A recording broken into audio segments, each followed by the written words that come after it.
কাৰো লগত আমি আলোচনা হোৱা নাই, মিত্ৰতাও নকৰিব। আৰু আপোনালোকে আজি চাওক, BPFে অকলে নিৰ্বাচন খেলিব বুলি কেতিয়াৰ পৰাই এনাউন্স কৰি আহিছে। বিজেপিও সেইদিনা বিজেপিৰ প্ৰেচিডেণ্ট দিলীপ শইকীয়া ডাঙৰীয়াই আমি কাৰো লগত মিত্ৰতা নকৰিব, বিজেপিয়ে 40টা সমষ্টিত মানে খেলিব বুলি কাৰো লগত মিত্ৰতা নকৰি পেলাই বিজেপিও কৈছে। কিন্তু আজিৰ দিনলৈকে UPPলে ক'ব পৰা নাই আমি অকলে নিৰ্বাচন খেলিব বুলি। আজিৰ দিনত সাহস নাই UPPলৰ, কিন্তু বিজেপিয়ে কৈ ল'লে আমি অকলে নিৰ্বাচন খেলিব। BPFও কৈছে অকলে নিৰ্বাচন খেলিব, কংগ্ৰেছো কৈছে অকলে নিৰ্বাচন খেলিব।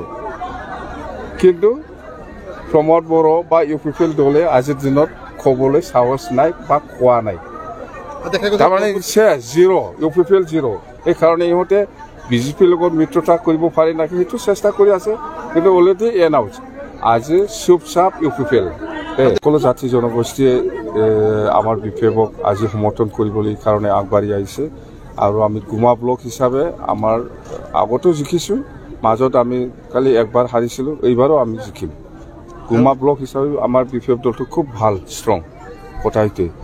আৰু এণ্টায়াৰ BTCত আপুনি চাব গ'লে আমি কমেও 25টাৰ তলত আমি নাপায়। আৰু UPPL হিচাপেতো আজি শেষ। আৰু আমি আজি বেলেগ কথা পতা নাই। সব মিটিঙত যেতিয়া চৰকাৰ আহিব BPFে চৰকাৰ অহাৰ পিছত কি কাম কৰিব এইবিলাক কথাটোহে আমি ৰাইজৰ ওচৰত প্ৰচাৰ কৰি আছোঁ। বেলেগ কথা পতা নাই আমি।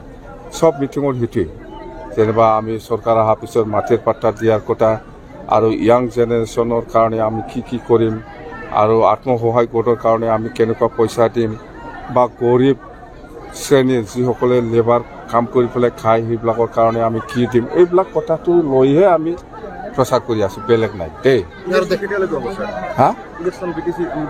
BTC নিৰ্বাচনটো আজি ছেপ্টেম্বৰত হ'ব বুলি আমি শুনি আছোঁ। মুঠতে গভৰ্ণমেণ্ট নটিফিকেশ্যন এনেকুৱা অহা নাই কেতিয়া হয়, মুঠতে ছেপ্টেম্বৰত হ'ব বুলি আমি শুনি আছোঁ। কথাটোৱে নাই। দায়িত্বটো কাম্পা আৰু আফচোচ প্ৰেচিডেঞ্চি যেতিয়াই লৈছিল, প্ৰমোদ বড়ো আৰু হাগ্ৰামা মহিলাৰী একটা টেবুলত বহাই দিব লাগে আৰু মিত্ৰতা হ'ব লাগে, এইবিলাক দায়িত্ব আফচোচ প্ৰেচিডেণ্ট ছেক্ৰেটাৰী আৰু কাম্পাই দায়িত্ব লৈছিল। কিন্তু সিহঁতে পৰা নাই আজিলৈকে। কাৰো লগত আমি আলোচনা হোৱা নাই, মিত্ৰতাও নকৰিব। আৰু আপোনালোকে আজি চাওক, BPFে অকলে নিৰ্বাচন খেলিব বুলি কেতিয়াৰ পৰাই এনাউন্স কৰি আহিছে। বিজেপিও সেইদিনা বিজেপিৰ প্ৰেচিডেণ্ট দিলীপ শইকীয়া ডাঙৰীয়াই আমি কাৰো লগত মিত্ৰতা নকৰিব, বিজেপিয়ে 40টা সমষ্টিত মানে খেলিব বুলি কাৰো লগত মিত্ৰতা নকৰি পেলাই বিজেপিও কৈছে। কিন্তু আজিৰ দিনলৈকে UPPলে ক'ব পৰা নাই আমি অকলে নিৰ্বাচন খেলিব বুলি। আজিৰ দিনত সাহস নাই UPPলৰ, কিন্তু বিজেপিয়ে কৈ ল'লে আমি অকলে নিৰ্বাচন খেলিব। BPFও কৈছে অকলে নিৰ্বাচন খেলিব, কংগ্ৰেছো কৈছে অকলে নিৰ্বাচন খেলিব। কিন্তু প্ৰমোদ বড়ো বা UPPL দলে আজিৰ দিনত ক'বলৈ সাহস নাই বা কোৱা নাই। তাৰমানে জিৰ' UPPL জিৰ'। সেইকাৰণে ইহঁতে বিজেপিৰ লগত মিত্ৰতা কৰিব পাৰি নেকি সেইটো চেষ্টা কৰি আছে। কিন্তু অলৰেডি এনাউন্স আজি চুপচাপ UPPL সকলো জাতি জনগোষ্ঠীয়ে আমাৰ BPFক আজি সমৰ্থন কৰিবলৈ কাৰণে আগবাঢ়ি আহিছে। আৰু আমি গুমা ব্লক হিচাপে আমাৰ আগতো জিকিছোঁ, মাজত আমি কালি একবাৰ হাৰিছিলোঁ, এইবাৰো আমি জিকিম। গুমা ব্লক হিচাপে আমাৰ BPF দলটো খুব ভাল, ষ্ট্ৰং কথা সেইটোৱে। আৰু এণ্টায়াৰ BTCত আপুনি চাব গ'লে আমি কমেও 25টাৰ তলত আমি নাপায়। আৰু UPPL হিচাপেতো আজি শেষ। আৰু আমি আজি বেলেগ কথা পতা নাই। সব মিটিঙত যেতিয়া চৰকাৰ আহিব BPFে চৰকাৰ অহাৰ পিছত কি কাম কৰিব এইবিলাক কথাটোহে আমি ৰাইজৰ ওচৰত প্ৰচাৰ কৰি আছোঁ। বেলেগ কথা পতা নাই আমি।